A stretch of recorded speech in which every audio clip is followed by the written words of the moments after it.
तुम्ही कधी आहे ना मोबाईल बाजूला ठेवून तासोन तास गावच्या अंगणामध्ये गप्पा मारल्या आहेत का? कमेंट करा आणि नक्की मला सांगा. तर हाय, मी प्रिया. आज आमच्या गावामध्ये आहे ना वाडीमध्ये पूजा आणि त्याचबरोबर नमन पण होतं, त्यामुळे कामाचं काहीच नव्हतं म्हणून सगळे असे निवांत होते. मग मी आहे ना एक आंबा होता त्याची कापं बनवली आणि त्याला ना तिखट मसाला मीठ लावून घेतला आणि सगळ्यांनी असं एन्जॉय केला होता. 7 वाजले होते म्हणून काका दिवाबत्ती करण्यासाठी गेले होते. मग का रियांश पण गेला होता आणि तुम्हाला माहिती आहे का, रियांश इकडे आल्यावर ना सगळ्यांमध्ये मिक्स होत होता आणि ना त्यामुळेच ना मला खूप बरं वाटलं होतं, कारण ना कसलंच टेन्शन दिलं नाही इकडे आल्यावर त्याने. आणि मग आम्ही गेलो होतो पूजेला आणि त्याचबरोबर नमन बघण्यासाठी.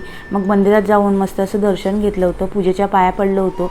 आता हे मंदिर आहे ना जांगलदेवाचं आहे. मस्त असं आम्ही दर्शन वगैरे घेतलं होतं. त्यानंतर ना आम्ही सगळे नमन बघण्यासाठी थांबलो होतो.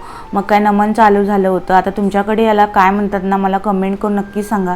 आणि तुम्हाला माहिती आहे का, कुठल्याही थिएटरमध्ये आहे ना मूवी बघण्यापेक्षा आहे ना इथे आहे ना नमन बघण्याची मजा आहे ना ती वेगळीच आहे. चला भेटूया पुढच्या ब्लॉगमध्ये. तोपर्यंत बाय.